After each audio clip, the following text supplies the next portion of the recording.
Line बना लो, एक line.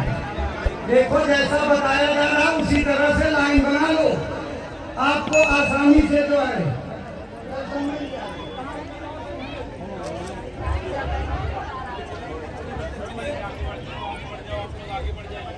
आराम आराम से आइए, आराम आराम से,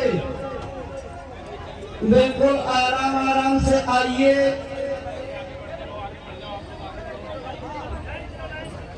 देखो जहां से लाइन में आप प्रवेश कर रहे हैं वहीं से एक लाइन आगे पीछे होते हुए यहाँ बना आइए सामने तक, और यही लाइन दूसरी वाली बैरिकेडिंग में जुड़ जाएगी। आपको जैसा कहा जा रहा है वैसा बना लीजिए लाइन।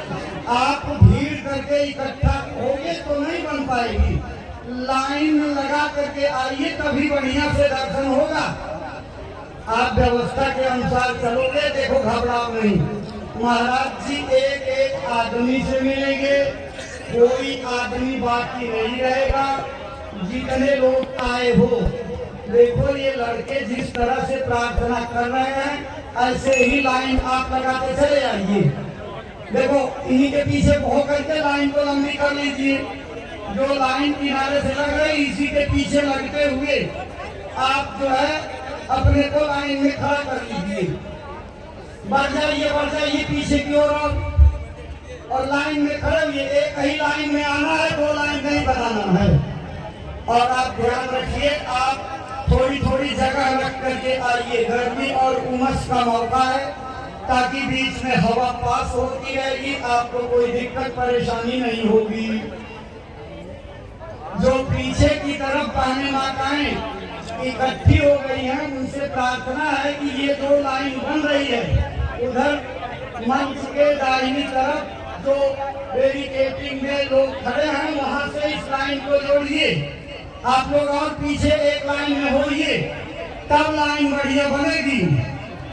एक ही जगह आप कई लाइनों को करोगे तो फिर नहीं बन पाएगी व्यवस्था।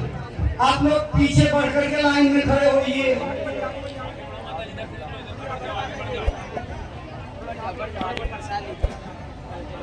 आप ये ध्यान दीजिए, दर्शन करने के लिए जब आइए तो आपके कंधे पर, पीठ पर कोई हाथ न रखने पावे। अगर कोई माता बहन अपने सोने चांदी के जेवर पहन करके आई हैं, या तो उसको उतार करके रख लीजिए सुरक्षित, या तो थोड़ी देर रुक जाना, भीड़ भाड़ में मत आना। भीड़ भाड़ जब कम हो जाए, थोड़े लोग रह जाएं, तब आप दर्शन करने के लिए आइए। आपके सामानों की सुरक्षा आपकी जिम्मेदारी है। जिस खुशी और उत्साह के साथ आप सत्संग सुनने आए हो, दर्शन के बाद भी उसी उत्साह से जाओ और आपके सामानों की सुरक्षा रहे, इसलिए बार बार आपसे प्रार्थना की जा रही है। जो लड़के आपसे प्रार्थना कर रहे हैं कि थोड़े पीछे हटकर एक लाइन बना लीजिए, आप नहीं सुनेंगे तो व्यवस्था बिगड़ेगी, इसलिए आपसे प्रार्थना कर रहे हैं थोड़ा सब्र रखिए, सबको दर्शन लाभ मिलेगा। लेकिन लाइन एक बनाएंगे तो व्यवस्था बनी रहेगी। आराम आराम से आओ माताओं बहनों। महाराज जी के आगे आने पर अपनी सेवा दक्षिणा भेंट का हाथ ऊपर उठाइए और सेवा झोली में डाल दीजिए। महाराज जी का आशीर्वाद लेते हुए आगे बढ़ जाइए। दाहिनी तरफ से महाराज की चरण पादुका का मंदिर है, प्रणाम वंदन करके। भाई उल्टी तरफ से क्यों लोगों को भेज रहे हो? सेवा करने वाले क्यों जाने दे रहे हो? मत आने दो, उधर से रास्ता फिर बाधित हो जाएगा, उधर से निकलने दो, तो निकलने का मार्ग है। आराम आराम से आइए, आराम आराम से। सत्संग का प्रसाद सब लोग लेकर के तब अपने घरों को जाइएगा। सत्संग के प्रसाद में जिनकी ड्यूटी लगी है तो अपनी ड्यूटी को पूरी तरह से तैनात होकर के पालन करें और भीड़ एक काउंटर पर इकट्ठी न होने पावे। ध्यान दीजिए, कई काउंटरों से प्रसाद बंट रहा है, अलग अलग काउंटरों पर लोग जाकर के प्रसाद लें। आराम आराम से आओ। बिल्कुल आराम आराम से। देखो ये जैसे लाइन बन गई है, पीछे भी इसी लाइन में लोगों को एक लाइन में जोड़ दीजिए, सबको दर्शन का मौका मिलेगा। जो माताएं बहनें वहाँ जहाँ से लोग बैरिकेडिंग में जा रहे हैं वहाँ लाइन लगा करके खड़ी हो, आपको दिक्कत होगी, आ नहीं पाओगी। उस लाइन में लगिए जो दाहिनी तरफ लंबी जा रही है, वहाँ जाओ, उसी लाइन में लग करके आओ, वहाँ से आपको रास्ता मिलेगा। आपको जो बात प्रार्थना की जा रही है उसको सुनिए तो आपके लिए जो है लाभदायक रहेगा। आप पीछे जा करके जो लोग लाइन में लगा कर आ रहे हैं उसी लाइन में आप भी लग जाइए, ज्यादा देर नहीं लगेगी। अगर आप इस आशा में यहाँ खड़े रहोगे कि इसमें हम घुस जाएंगे तो जब तक लाइन खत्म नहीं होगी तब तक आप इसमें घुस नहीं पाएंगे। इसलिए आपसे प्रार्थना है कि आप उसी लंबी लाइन में जा करके लग जाओ। माताओं बहनों, ये आगे बढ़ते जाएंगे, आपका भी नंबर आ जाएगा, धीरे से सबको दर्शन का लाभ मिल जाएगा। बिल्कुल आराम आराम से आओ, आराम आराम से आइए। देखो माताओं बहनों, आज पूज्य महाराज जी ने आप सब लोगों के ऊपर अति दया करके जीते जी भगवान के पाने का सरल से सरल रास्ता बताया है। अपने घर के काम, बच्चों की सेवा के बाद 1 घंटा 2 घंटा पूज्य महाराज जी की बताई तरकीब से भजन करेंगे तो यही महाराज जी आपके ऊपर दया कर देंगे, आंख और कान खुल जाएगा।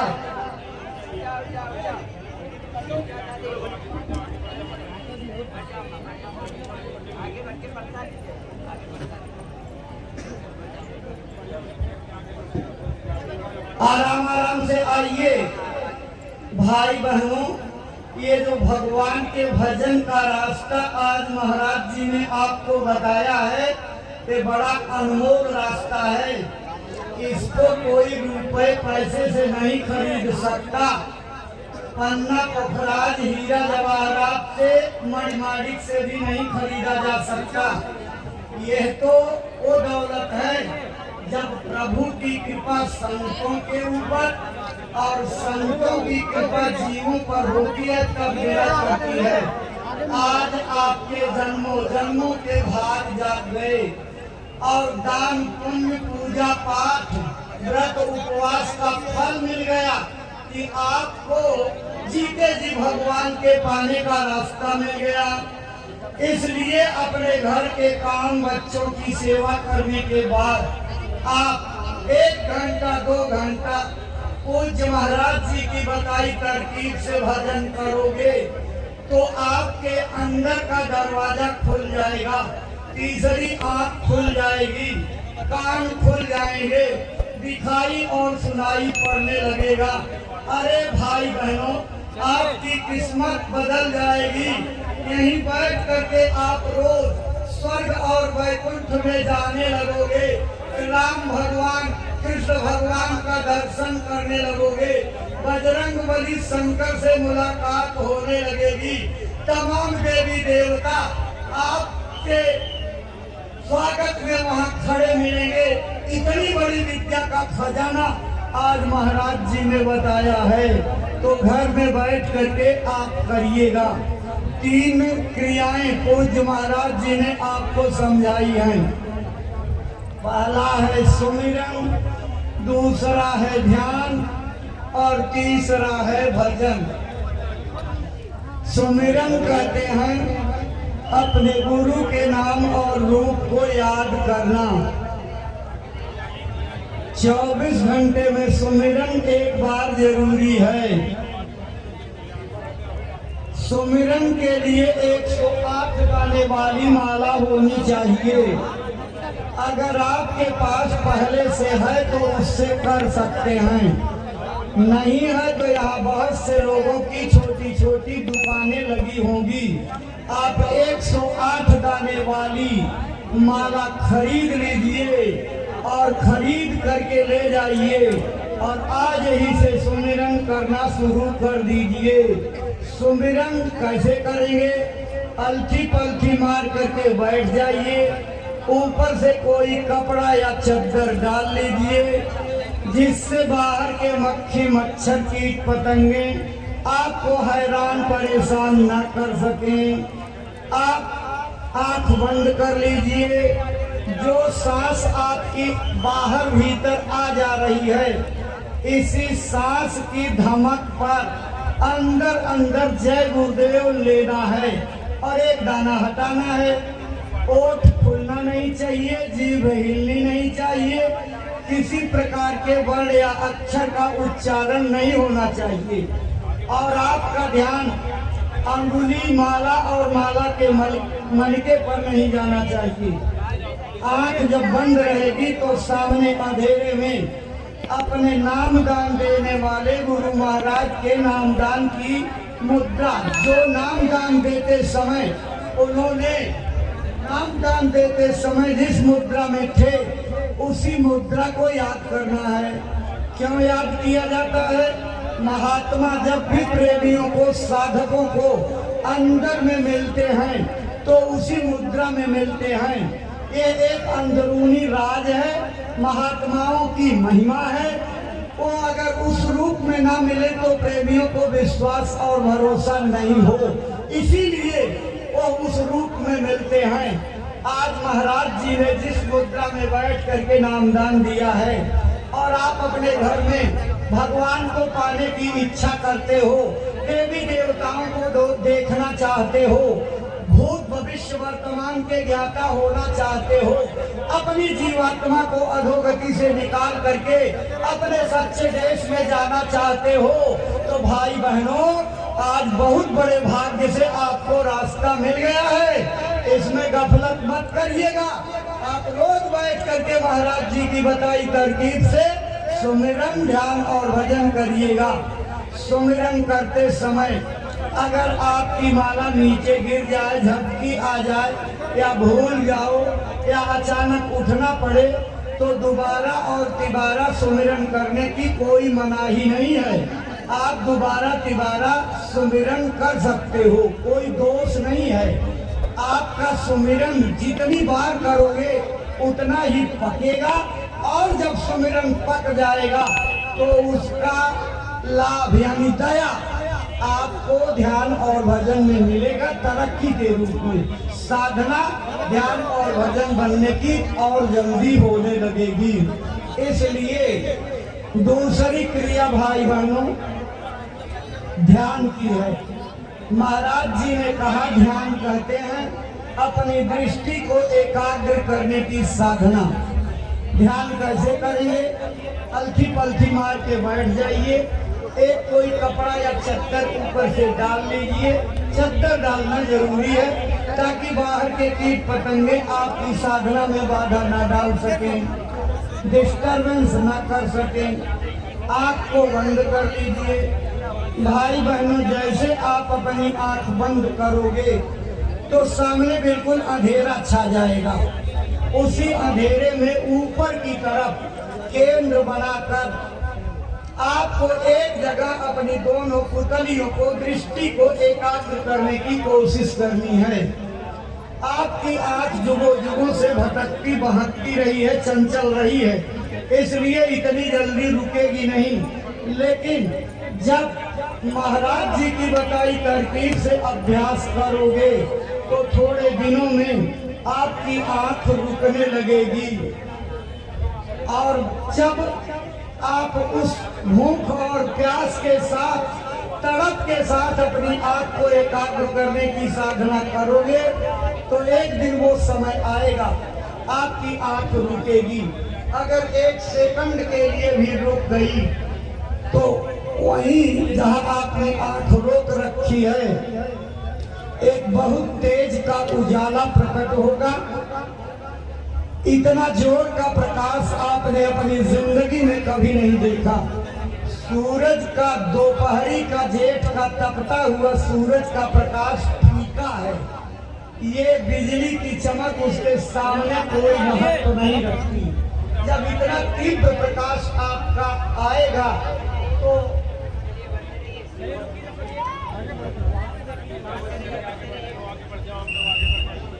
देखिए,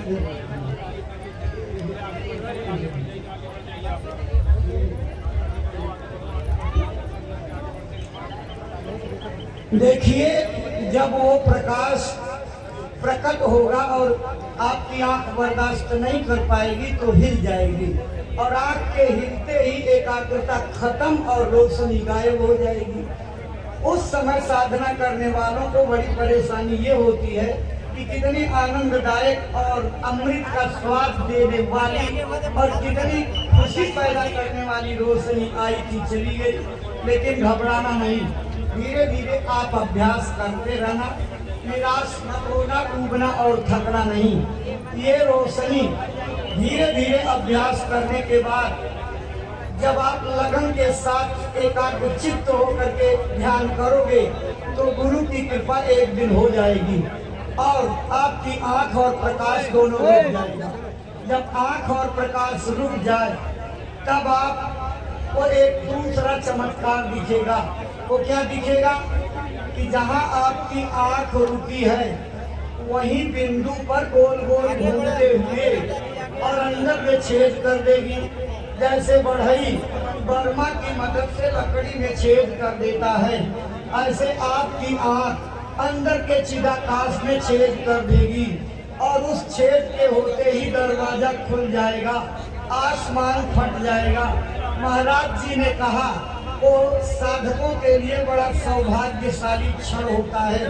बड़ी मेहनत और तपस्या के बाद वो दरवाजा खुलता है और दरवाजा खुलते ही प्रेमी के खुशी का ठिकाना इसलिए नहीं होता कि सबसे पहले दरवाजा खोलने पर अपने नामदान देने वाले गुरु महाराज के स्वरूप का दर्शन होता है।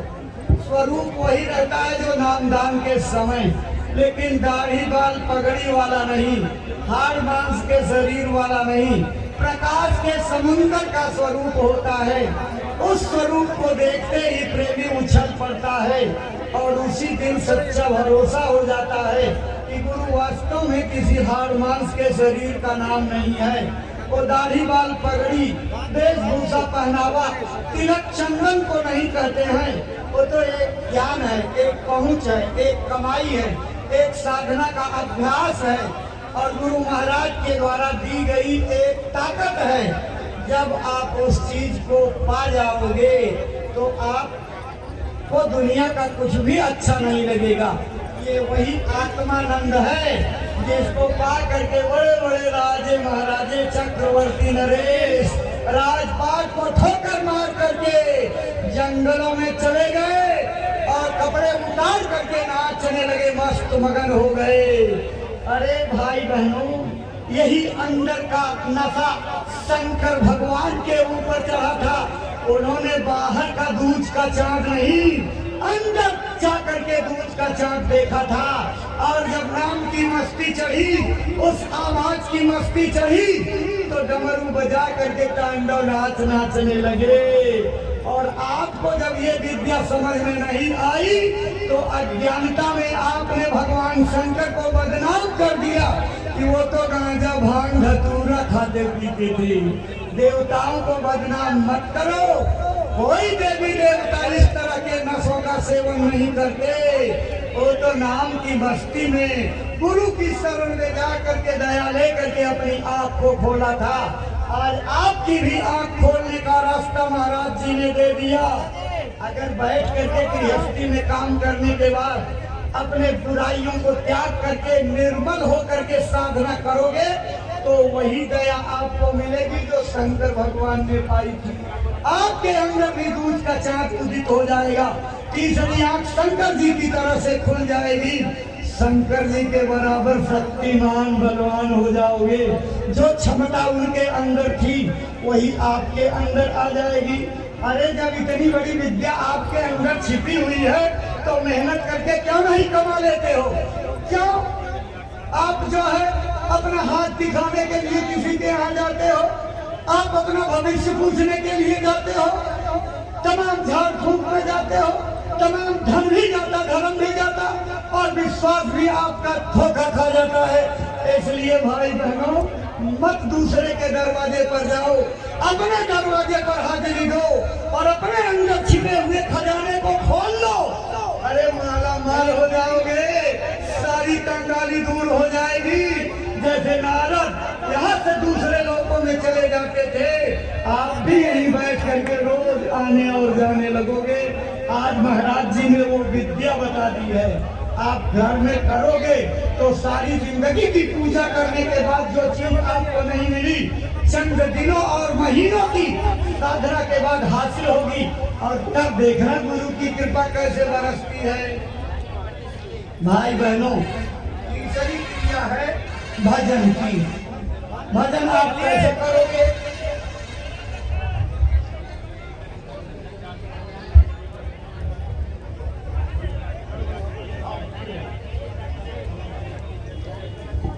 देखो, भजन कहते हैं भागने को। इस नाशवान संसार के पदार्थों, विषय वासनाओं, यहाँ की इच्छाओं कामनाओं से भाग चलना। कहाँ भाग चलना? अपने घर की ओर, अपने सच्चे वतन, अपने सच्चे मालिक, अपने सच्चे प्रीतम के पास। महात्मा केवल यही काम करने के लिए आते हैं। रात दिन हम जीवों के लिए खटते हैं, अथक परिश्रम करते हैं, केवल इसलिए अपने शरीर को तपाते हैं। ये भूले हुए जीव जाग करके अपने घर चले, एक ही आवाज लगाते हैं, हम आए वही देश से जहां तुम्हारो धाम, तुमको घर पहुंचावना एक हमारो काम। महात्मा सारी धरती पर गली गली, कूचे कूचे, गांव गांव घूम करके क्या आवाज लगाते हैं? संत मही विचरत के जड़ जीवन का करत सचेतु। जो लोग इस माया की छाया में, इस संसार के विषयों में, यहाँ के मनोरंजन में, ललित कलाओं में फंसे हुए हैं, उनसे निकाल करके अपने शरीर के अंदर जो अमूल्य खजाना भरा हुआ है, उस अमूल्य खजाने को आपको देने के लिए और आपकी जीवात्मा को जन्म मरण और 84 से छुटकारा दिलाने के लिए आते हैं। आज आपको रास्ता मिल गया है, तो भजन कैसे करेंगे? अलथी पलथी मार के बैठ जाइए, एक कपड़ा ऊपर से जरूर डाल लीजिएगा, दोनों घुटनों पर एक ऊंची कड़ी तकिया रख लीजिए। उसी तकिया पर आप अपनी किहुनी को टिका करके और कानों को बंद कर लीजिएगा। मान लीजिए आप ऐसी जगह है जहां आपको तकिया मिल नहीं रही है, सरल तरीके से उपलब्ध नहीं है, तो बड़ा सरल तरीका है, आप अपने दोनों पैर आगे बढ़ा दीजिए और जब पैर आगे बढ़ाओगे तो ये दोनों घुटने नीचे उठ जाएंगे। इन्हीं घुटनों के ऊपर अपनी किहुनी को रख लीजिए और दोनों हाथों की तर्जनी अंगुलियों से कान को बंद कर लीजिए। कान इसलिए बंद कराए जाते हैं ताकि ये बाहर का शोरगुल, यहाँ की आवाजें आपके ऊपर की आकाशवाणियों को सुनने में बाधा न डालें। अगर आप बैठ करके भजन कर रहे हैं तो ये खोपड़ी वाला हिस्सा जिधर की ओर है, आसमान की ओर, उधर ध्यान दे करके, ऊंचा ध्यान दे करके सुनने का अभ्यास करना है। मान लीजिए आप शारीरिक रूप से अक्षम हैं, कोई परेशानी है, आप बैठ करके भजन नहीं कर सकते हो या आपका मन साथ नहीं देता है, तो आप लेट करके भजन करिए। लेटने के बाद कान बंद कर लीजिए। जिस दिशा में आपकी खोपड़ी का ये हिस्सा है, उसी दिशा में दूर की ओर ध्यान दे करके आप एकाग्र चित्त होकर के आवाज को सुनने की कोशिश करो। थोड़े दिन अभ्यास करने के बाद ये आपकी एकाग्रता पर है। अगर आप संसार और शरीर से अपने ध्यान को हटा करके उन आवाजों को सुनने में मशगूल हो गए तो कुछ ही दिनों में बड़े दूर से, बारीक बारीक, बहुत दूर से आती हुई आवाजें सुनाई पड़ेंगी। लेकिन जब रोज रोज आप अभ्यास करोगे, तड़प और विरह के साथ उन आवाजों में मशगूल होने, लय होने की कोशिश करोगे, तो कुछ दिन में वो आवाज तेज होने लगेगी और लगेगा आपको कि मेरे नजदीक चली आ रही, खिसक आ रही है। आपको जैसे कोई सीटी बजाता हो या मंदिर में घंटे घड़ियाल बजते हैं, इसी तरह से घनाघोर नगाड़े आपके अंदर बजने लगेंगे। अरे भाई, जो महाराज जी ने सत्संग सुनाया कि बिना बजाए निस्दिन बाजे घंटा शंख नगाड़ी रे, बहिरा सुन सुन मस्त होता है तन की सुधी बिचारी रे। बहिरा माने बहिरा नहीं, जिन्होंने अपनी अंगुलियों से इस बाहर की आवाजों को सुनने वाले कानों को बंद कर लिया, उनको वो आवाज ऊपर की सुनाई पड़ती है। और यही भगवान का सच्चा भजन है। अगर आपने ये समझ रखा है कि हम कहीं मंदिर में जाएंगे, किसी देव स्थान पर जाएंगे, बाजा बजाएंगे, गाना गाएंगे, नाचेंगे, कूदेंगे, परिक्रमा लगाएंगे, इसको भजन नहीं कहते हैं, ये भगवान के भजन की नकल है। अरे भाई बहनों, जैसे आपने ईंटगारे का मंदिर बनाया और प्राण प्रतिष्ठा पंडित जी को बुला करके मंत्रों का आवाहन करके कर ली, अब देवता मंदिर के मूर्ति में गया कि नहीं इसकी कोई गारंटी नहीं, लेकिन हमारी श्रद्धा जाग जाती है कि मेरा देवता इसमें बैठ गया और उसी श्रद्धा से हम उनको इष्ट मान करके पूजा करते हैं। जैसे बाहर के मंदिरों में आप साफ सफाई रखते हो, चिराग जलाते हो, कीर्तन करते हो, महात्मा समझाते हैं। ए भाई बहनों, ये 3.5 हाथ का जो शरीर आपको मिला हुआ है, यह भी एक मंदिर है। ओम